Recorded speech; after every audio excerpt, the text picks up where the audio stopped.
हमारे और हमारे सरकार की ओर से सरकार तक बात पहुंचाने की बात हो या कॉलेज के विकास के लिए जो भी उचित कदम है हम अपने स्तर से सरकार के स्तर से सतत प्रयास कर रहे हैं और आगे भी करेंगे। और आने वाले समय में आपको एक विकसित और उन्नत कॉलेज के रूप में, आप महिला कॉलेज के रूप में, ये संत सत्यादास महिला महाविद्यालय आपको दिखेगा। कॉलेज का जो तदर्श कमेटी है उसमें हमारे चेयरमैन है शंभू शरण पटेल सर, और हमारे SDO साहब मेंबर हैं, और अरुण बाबू एन कॉलेज पटना ये हमारे सेक्रेटरी हो गए, डॉक्टर कौशल किशोर सिंह मेंबर हो गए, और कॉलेज के एक TR है, तो ये सब मिलकर कमेटी है। एक ज़माने की बात है, आज से तकरीबन 47 साल पहले की बात है। बाढ़ के गुलाब बाग में संत संध्यादास नामक एक महिला महाविद्यालय की स्थापना हुई। बताया जाता है कि शुरू में इस महाविद्यालय में सब कुछ ठीक ठाक चला, लेकिन शुरू के कुछ वर्षों बाद ही इस महाविद्यालय की व्यवस्था लड़खड़ाने लगी और इसके अस्तित्व पर खतरे के बादल मंडराने लगे। कहा जाता है कि महाविद्यालय उस समय गुटबाजी और राजनीति का अखाड़ा बन गया। महाविद्यालय की व्यवस्था बिगड़ने लगी। तभी प्रतिकूल हालात में तकरीबन 40 वर्षों तक महाविद्यालय अपने अस्तित्व की लड़ाई लड़ते रहा और आखिरकार अपने अस्तित्व में आ ही गया। आज महाविद्यालय के पास अपना प्रयोगशाला है, अपना पुस्तकालय है, क्लासरूम है, छात्राओं के लिए बैठने की मुकम्मल व्यवस्था समेत तमाम प्रकार की सुविधाएं हैं। और यूँ कहें कि संत संध्यादास महिला महाविद्यालय आज अपने अस्तित्व के साथ निरंतर तरक्की और प्रगति की राह पर खड़ा है। बताया जाता है कि कार्यकारी प्राचार्य प्रोफेसर कौशल किशोर सिंह और शिक्षक शिक्षिकाओं का एक बेहतर टीम के बेहतर कामकाज के बलबूते आज महाविद्यालय को परमानेंट एफिलिएशन भी मिल चुका है। मौजूदा समय में महाविद्यालय में 2000 से अधिक छात्राएं हैं। पिछले 2 वर्षों से यह महाविद्यालय परीक्षा का केंद्र भी बन रहा है। महाविद्यालय के अध्यक्ष राज्यसभा सांसद शंभू शरण पटेल भी सतत प्रयत्नशील हैं कि आने वाले समय में इस महाविद्यालय की व्यवस्था और भी चुस्त दुरुस्त हो। गौर करें कि हाल ही में महाविद्यालय में आहूत एक बैठक के दौरान उन्होंने क्या कुछ कहा। ये तो सही बात है कि संत संध्यादास महिला महाविद्यालय जो है बहुत पुरानी कॉलेज है और पूरे हथुआ से लेकर बढ़िया तक एकमात्र जो है ये महिला कॉलेज है। जिस रूप से इसका होना चाहिए था विकास, उस रूप से विकास इसका नहीं हो पाया है। और जब से मैं इसका अध्यक्ष बना हूँ मेरा सतत प्रयास है सरकार से भी और अपने स्तर से भी कि कॉलेज का जो है जीर्णोद्धार हो, कॉलेज का जो भी समस्या है उसको हम लोग दूर करने का प्रयास करते हैं।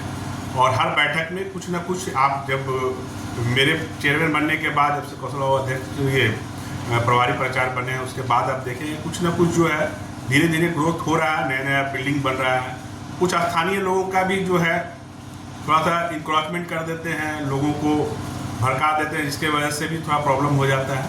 तो हम जो भी हमारे और हमारे सरकार की ओर से सरकार तक बात पहुंचाने की बात हो या कॉलेज के विकास के लिए जो भी उचित कदम है हम अपने स्तर से सरकार के स्तर से सतत प्रयास कर रहे हैं और आगे भी करेंगे। और आने वाले समय में आपको एक विकसित और उन्नत कॉलेज के रूप में, आप महिला कॉलेज के रूप में, ये संत सत्यादास महिला महाविद्यालय आपको दिखेगा। गौर करें कि बैठक के दौरान महाविद्यालय के सचिव प्रोफेसर अरुण कुमार सिंह ने क्या कुछ कहा। संत संध्यादास महिला कॉलेज काफ़ी पुराना कॉलेज रहा है, लेकिन दुर्भाग्य से एफिलिएशन के इसको कभी नहीं मिल पा रहा था परमानेंट एफिलिएशन। जब से अध्यक्ष के रूप में माननीय सांसद आए, इनके अथक प्रयास से परमानेंट एफिलिएशन प्राप्त हुआ, बिहार सरकार से अनुमोदन हुआ।